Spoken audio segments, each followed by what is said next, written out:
नमस्ते दोस्तों, SKM wheel chair fitness में आपका फिर से और एक नए वीडियो में स्वागत है। आशा करते हैं आप लोग सब ठीक हो और एक्सरसाइज कर रहे हो। तो आज हम लोग बेडसोल के बारे में बात करने वाले हैं, जो कि स्पाइनल कॉर्ड इंजरी पेशेंट का 100% में से 80% बेडसोल होता ही है, क्योंकि बहुत लोगों को बेडसोल के बारे में उतना पता भी नहीं होता है और पता होने के बाद भी किसी भी कारण से मतलब मेंटेनेंस नहीं करने की वजह से भी हो जाता है, घर का या अपना नेग्लिजेंसी के वजह से भी हो जाता है। जैसे कि मेरा भी हुआ था, तो बेडसोल के बारे में हमको उतना नहीं पता था कि बेडसोल क्या होता है, कैसे होता है, बेडसोल होने से क्या मतलब क्या आपका दिक्कत हो सकता है, ये सब हमको कुछ नहीं पता था। लेकिन जब मेरे ऊपर बीता तब हमको पता चला कि ये चीज़ बहुत डेंजर है और आपका रिकवर भी रुक सकता है इसमें। अगर मेरा बेडसोल नहीं होता दोस्तों, तो हम आज तक बहुत रिकवरी कर लेते हैं, हमको ऐसे लगता है। बेडसोल की वजह से हम अनेक सारा एक्सरसाइज हमको बीच में छोड़ना पड़ा, नहीं कर पाए थे, तो उस वजह से मेरा रिकवरी रुक गया था थोड़ा। लेकिन फिर भी आया है, ऐसे नहीं कि नहीं आया, लेकिन आया है। लेकिन जितना आना चाहिए उतना उस हिसाब से नहीं आया। बेडसोल की वजह से मतलब थोड़ा लेट हो गया। अभी भी मेरा बेडसोल ठीक हो गया, तो आप लोग अभी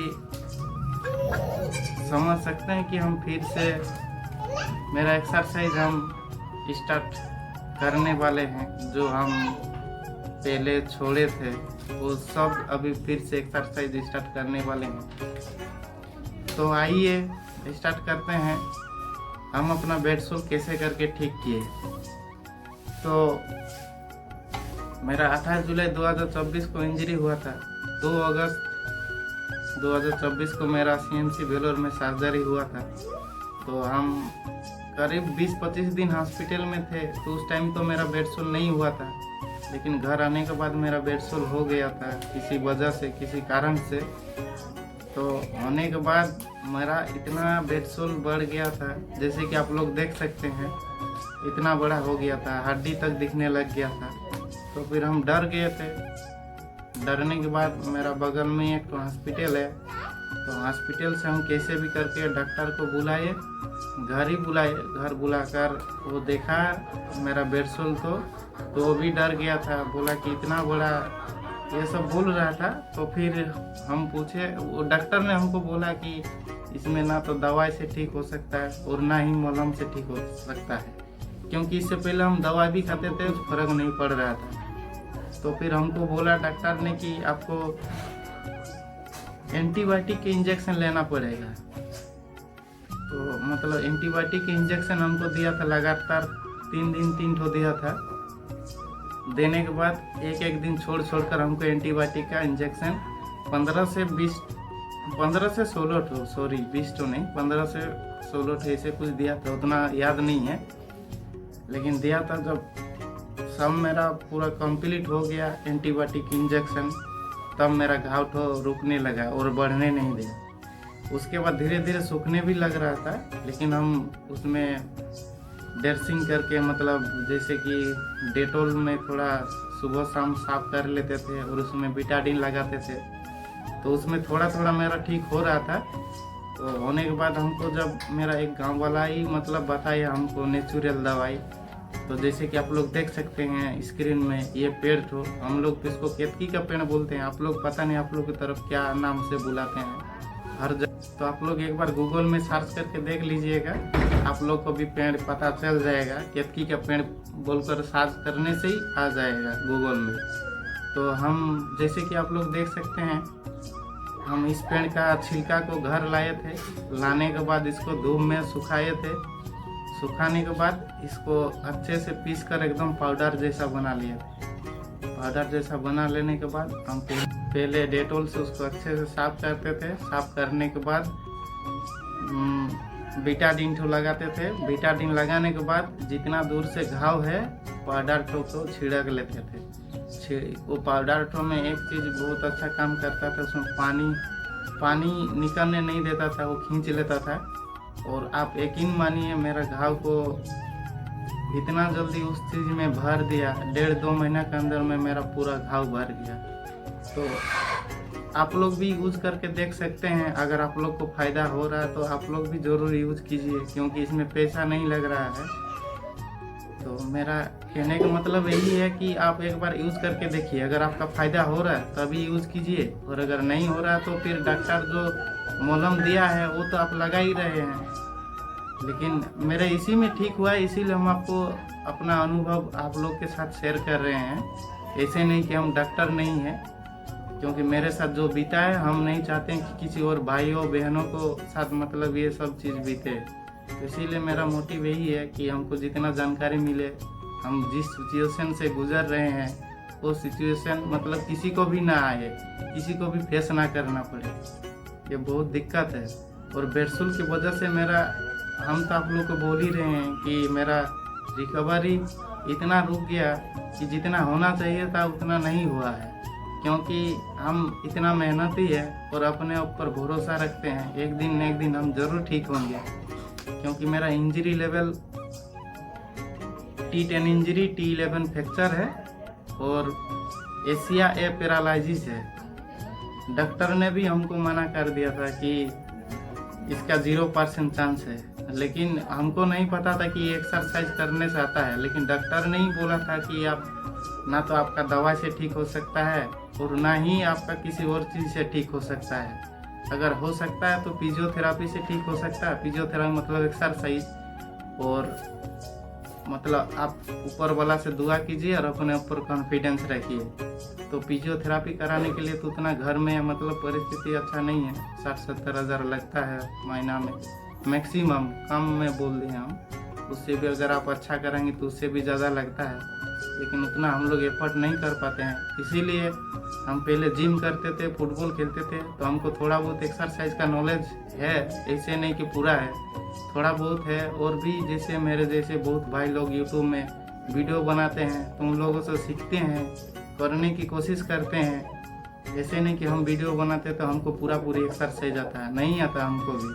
हम भी बहुत लोगों को वीडियो देखकर करने की कोशिश करते हैं। तो आप लोग से भी हम यही बोलना चाहेंगे कि मतलब आप लोग भी ऐसे मेरे जैसे बहुत भाई लोग वीडियो बनाते हैं, उन लोगों को देखिए और करने की कोशिश कीजिए। और कोशिश से ही आपका एक दिन धीरे धीरे करके सफलता मिलेगा। ऐसे नहीं कि आप कर रहे हैं तो तुरंत मिल जाएगा, ऐसे भी नहीं है। आपको धीरे धीरे करके ही मिलेगा सफलता।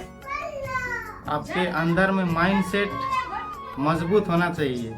माइंडसेट अगर आपका मजबूत नहीं होगा तो आप कभी नहीं ठीक हो पाइएगा, इतना जान लीजिएगा। जिसका इंजरी छोटा मतलब क्या, जैसे कि जिसका इंजरी थोड़ा कम है, इंजरी तो स्पाइनल कोड इंजरी कम ज़्यादा ये सब तो रहता ही है। जिसका कम रहता है उसका जल्दी ठीक हो जाता है, जिसका ज़्यादा रहता है उसका टाइम लगता है। ऐसे नहीं कि ठीक नहीं होगा, लेकिन आपको टाइम से एक्सरसाइज करना पड़ेगा, अपने ऊपर ख्याल रखना पड़ेगा और हमेशा मुस्कुराते रहिए, हंसते रहिए, डिप्रेशन में मत जाइए।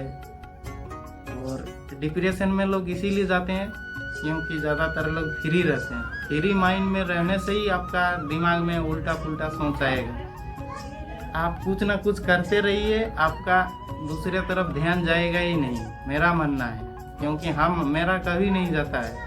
हम अपने एक्सरसाइज में ध्यान देते हैं, टाइम टेबल करते हैं कि हमको ये एक्सरसाइज करना है। और ऐसे नहीं कि टाइमिंग देखकर हम एक्सरसाइज करते हैं, टाइमिंग भी नहीं देखते हैं। मेरा एक्सरसाइज से मतलब है, टाइमिंग से मतलब नहीं है। अगर आप लोग टाइमिंग देखकर भी कर रहे हैं ना तो भी आप लोग का दिक्कत है।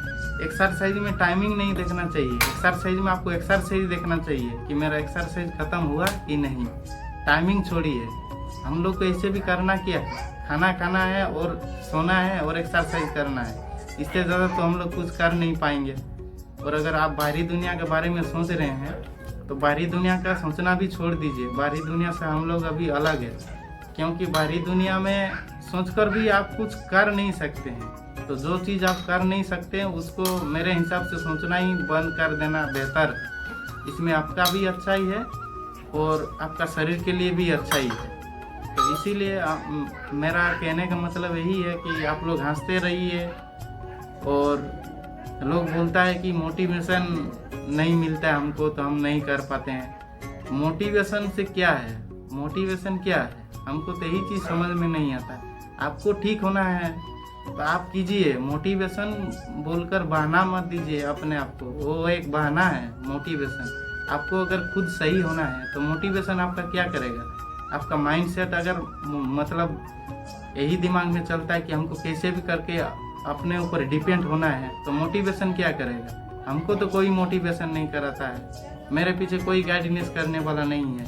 जितना भी एक्सरसाइज है हम खुद ही करते हैं। हाँ, थोड़ा बहुत किसी से हेल्प ले लेते हैं, लेकिन ऐसे नहीं कि पूरा पूरी एक्सरसाइज हम किसी पर डिपेंड है, ऐसे नहीं। जो चीज़ मेरे से नहीं होता है, जैसे कि हम क्या बोलेंगे, कुछ चीज़ मतलब पीठ में रखने का वेट लेकर भी हम एक्सरसाइज अभी करते हैं, तो ये सब चीज़ ऐसे नहीं रहता है। किसी को पकड़ा लेते हैं, थोड़ा पैर और मुड़वा लेते हैं, ये सब करते हैं जो अपने से नहीं होता है। लेकिन जो अपने से होता है हम खुद से कोशिश करते हैं, उसको सामने खड़ा रखते हैं भले ही, लेकिन हम खुद से ही कोशिश करते हैं।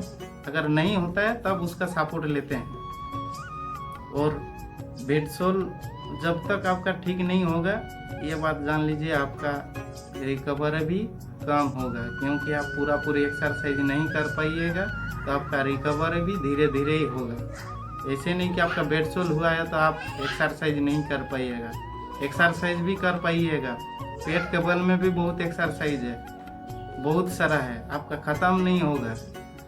तो क्या बोलेंगे, वो मोटिवेशन का ज़रूरत नहीं है। आपका माइंडसेट अच्छा होना चाहिए कि हमको ठीक होना है, आज नहीं 5 साल बाद तो ठीक होंगे ही ना कुछ अभी से तो बदलाव होगा ना, अभी से तो अच्छा होंगे ना। अभी मेरे को इतना आ गया तो हम यही सोचते हैं कि हमको कैसे भी करके व्हील चेयर से मतलब छुटकारा मिलना है हमको, कैसे भी करके। ना ही मेरे पास नी ब्रश है और ना ही मेरे पास कैलीपर है, कुछ नहीं है, फिर भी तो हम कभी हार नहीं माने हैं। खुद से कुछ ना कुछ माइंड में यही सोचते हैं फ्री टाइम में कि हमको ये चीज़ करने से हमको क्या फ़ायदा मिलेगा, कैसे करने से क्या होगा, कैसे होगा। तो आप लोग भी यही सब सोचिए, बाहरी दुनिया सोचना छोड़ दीजिए। अगर मेरे बातों में आप लोग सहमत हो तो लाइक कमेंट सब्सक्राइब करके बेल आइकन दबा दीजिएगा। और ऐसे भी स्पाइनल कॉर्ड इंजरी के बारे में और भी अगर आप लोग को ज़्यादा जानकारी चाहिए तो हमारे साथ बने रहिए। धन्यवाद।